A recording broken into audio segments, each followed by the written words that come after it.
आज हमारे साथ एक बेहद ख़ास मेहमान हैं। वो दूसरी महिला थीं जो लोकसभा की स्पीकर रहीं और चिपलून से लेकर इंदौर तक का उनका सफ़र है। उनके खाते में भी एक मातोश्री है, मुंबई वाला नहीं लेकिन उनकी किताब है। और सबसे बड़ी बात है, बहुत सौम्य हैं, मृदुभाषी हैं, लेकिन उसी सख्ती से देश की पंचायत को भी उन्होंने चलाया है।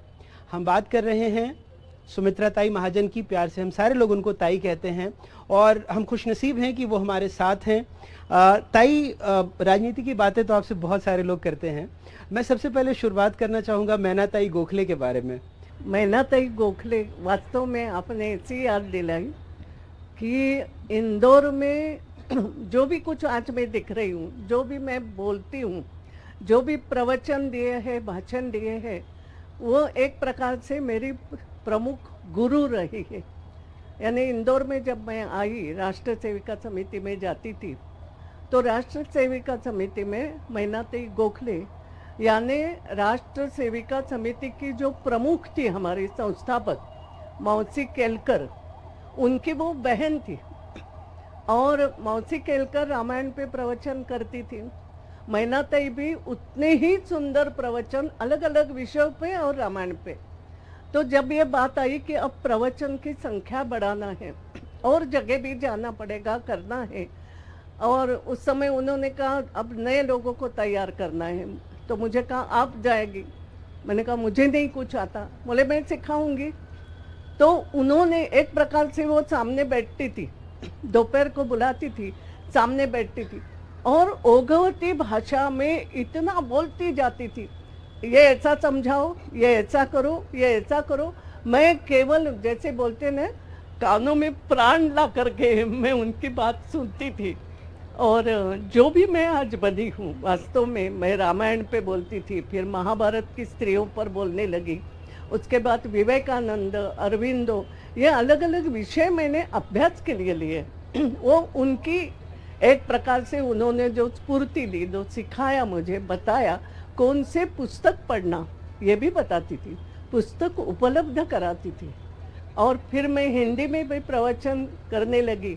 तो एक प्रकार से मेरा भरपूर जो शिक्षा मुझे मिली ये राष्ट्र सेविका समिति की और भी महिलाएं थी, उनके साथ रह करके एक मेरा आकृति बंध तैयार हो गया। ऐसे तो आपकी बातों से एक तो लग रहा है कि वो परम विदुषी तो थी ही, और आप थोड़ा लड़खड़ाई और आप थोड़े भावुक भी हो गई उनके जिक्र से। हाँ, नहीं हूँ तो ताई, आप व्यासपीठ पर भी बैठी हैं और जो देश की संसद को भी चलाया है, तो क्या कुछ अनुभव यहाँ से वहाँ या वहाँ से यहाँ आया, और वहाँ देश की संसद को चलाने में कैसा अनुभव रहा, अगर थोड़े में समेट पाए आप?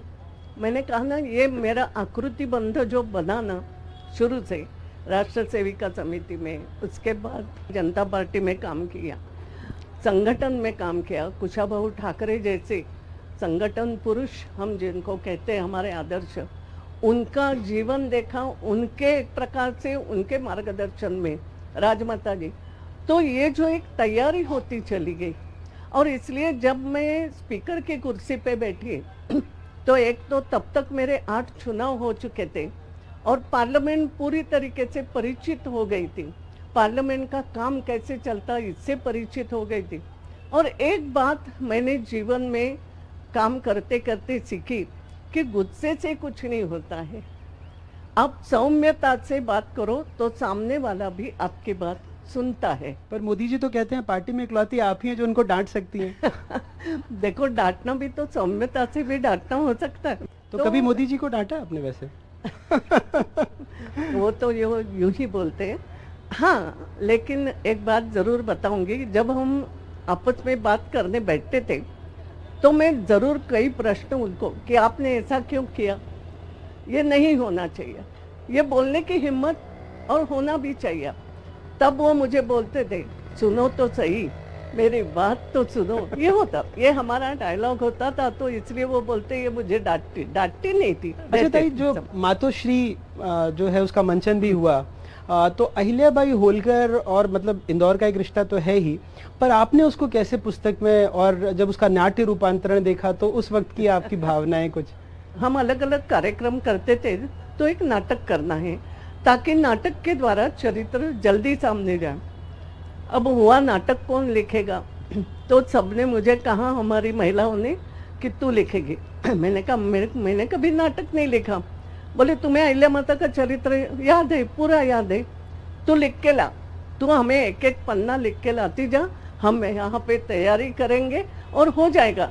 और वास्तव में वो नाटक जो हुआ मातोश्री, वो ऐसे ही तैयार हुआ, एक एक प्रवेश में लिख के लाती थी। फिर वो प्रवेश ये लोग महिलाएं बैठ करके उसकी तालीम करती थी और फिर मुझे बोलती थी वो हो गया, अब दूसरा प्रवेश ला। ऐसा करते करते पूरा नाटक। ताई, लेकिन आपकी शख्सियत के कई रंग हैं।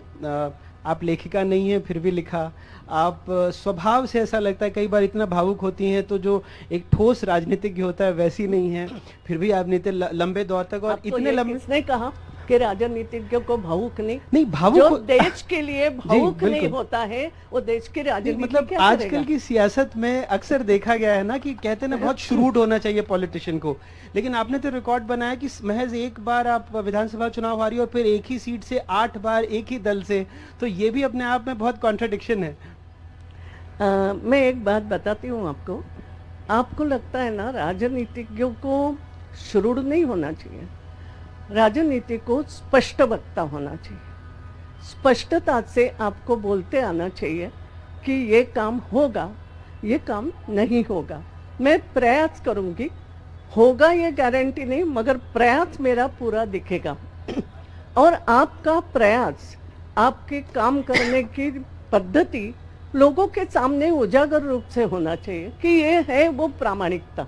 तो ताई, आपने एक बात बड़ी अच्छी कही कि स्पष्टता होनी चाहिए। तो बीजेपी स्पष्ट रूप से कह रही है 400 पार, थोड़ी सियासत की बात है। आप स्पष्ट रूप से बताइए कि आपको लगता है कि 400 पार आज के परिदृश्य में संभव है? एक बात है, असंभव भी नहीं है। मैं साफ बात बताऊं, असंभव भी नहीं है।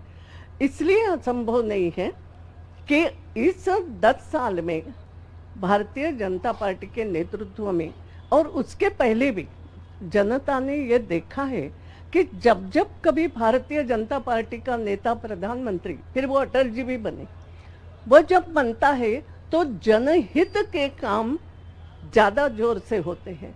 और मेरा कहना, लोगों में विश्वास आ गया है। पर फिर लोगों में एक डर है कि कहीं संविधान बदल दिया जाएगा, इस तरह की बातें आ रही हैं। ये आशंका आपके मन में तो नहीं है? एक तो मुझे बताओ, बदलना क्या होता है? संविधान में संशोधन कई हो गए, 100वां संशोधन तो मेरे सामने ही हुआ ना। मैं जब स्पीकर की, यानी संशोधन तो हो रहे हैं ना। बिल्कुल। संविधान के प्रियम्बल में बदलाव हो गया ना इमरजेंसी के समय, आपको याद होगा। बिल्कुल। तो होते हैं ना, मगर ये संशोधन बोला जाता है। भारत का संविधान एक ऐसा संविधान बना है, उसमें परिवर्तन करके नहीं मगर संशोधित करके उसको आज की काल के अनुसार, आज की आवश्यकता के अनुसार उसमें बदलाव किया जाता है।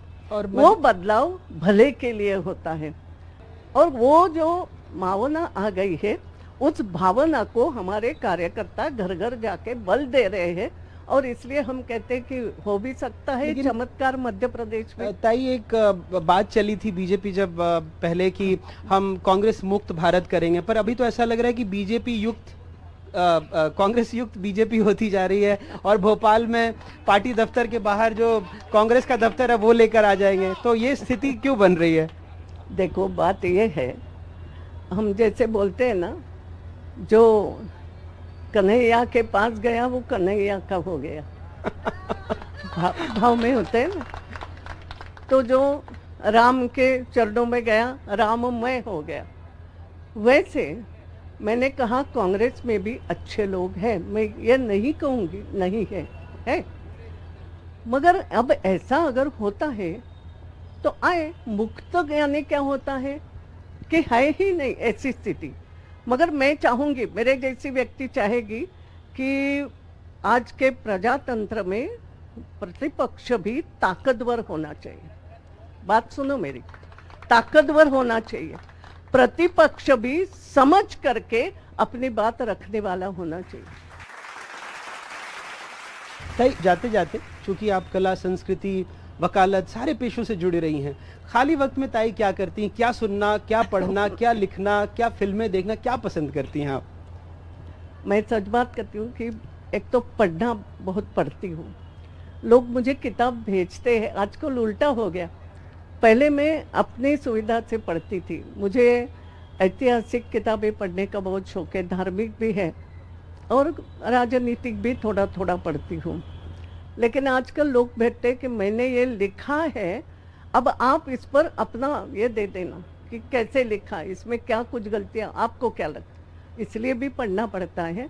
अब थोड़ा वैसे कम हो गया, मगर मैं टीवी सीरियल भी देखती हूँ। एक आध पिक्चर अच्छी आती है तो मैं वो उसको टीवी पे भी, मगर मैं थिएटर में जाके भी आज क्या बात है। हाँ, तो कौन सी देखी अभी आखिरी? वो मैंने देखी, क्या गायब, क्या बोलते हैं, लापता लेडी एकदम। अच्छा, लापता अरे बहुत लेडी। सुंदर पिक्चर। हाँ, और संगीत सुनती हैं आप? क्लासिकल, सेमी क्लासिकल, या क्या सुनती हैं? भजन, क्या आपको अच्छा पसंद है ज्यादा? संगीत जी। संगीत तो भावगीत जिसको बोलते हैं ना, वो ज्यादा पसंद। मगर मैं क्लासिकल भी सुन सकती हूँ, 3-3 घंटे भी अच्छा। सुनती हूँ। हाँ, इंदौर के कार्यक्रम में जाती बिल्कुल। और आपका सबसे पसंदीदा हिंदी फिल्मी गाना कौन सा है जो हमेशा कानों में गूंजता है? वो सही में गाना है, वो बहुत बचता सुनती हूँ आज भी। अब ये इनको बोलूँ ना तो ये चिढ़ाएगी मुझे। नहीं नहीं, आप सुनना चाहते हैं आप सारे लोग। ऐसी चीजें अब इस उम्र में नहीं पूछते। कोई बात नहीं ताई, आप आपके लिए वो उम्र का ब्रैकेट नहीं है, आप सिर्फ बता दीजिए कि कौन सा गाना है। नहीं, सजी बताऊं, मेरा हीरो उस समय हमारा था देवानंद। क्या बात है। हाँ? ताई मुझे भी उनके सारे ही गाने पसंद हैं। हाँ, मगर उसमें अभी ना जाओ छोड़ के, वो जो क्या बात है, वाह। मन तो नहीं कर रहा है लेकिन अब कहना ही पड़ेगा। लेकिन जाते जाते मैं ये जरूर कहूंगा, अभी ना जाओ छोड़ के कि दिल अभी भरा नहीं। ताई बहुत बहुत शुक्रिया, बहुत अच्छा लगा यही आपसे बात करके। कहोगे तुम सदा कि दिल तो इसलिए जाना पड़ेगा। बहुत बहुत शुक्रिया ताई। तो Thank you, thank you. ताई ने इतनी अच्छी बातें कही। आप सबके लिए भी, युवा नेताओं के लिए भी, पार्टी वर्कर्स के लिए भी, सिर्फ राजनीति मत कीजिए, आपस में, घर में फिल्में देखिए, आपस में बात कीजिए, संवाद कीजिए। और यही लोकतंत्र का कारवां है, यही हमारे इलेक्शन कार्निवल का भी मूल मंत्र है। इस लोकतंत्र के सबसे बड़े उत्सव में शामिल होइए, हंसते रहिए, खुश रहिए और आगे बढ़ते रहिए। बहुत बहुत शुक्रिया ताई।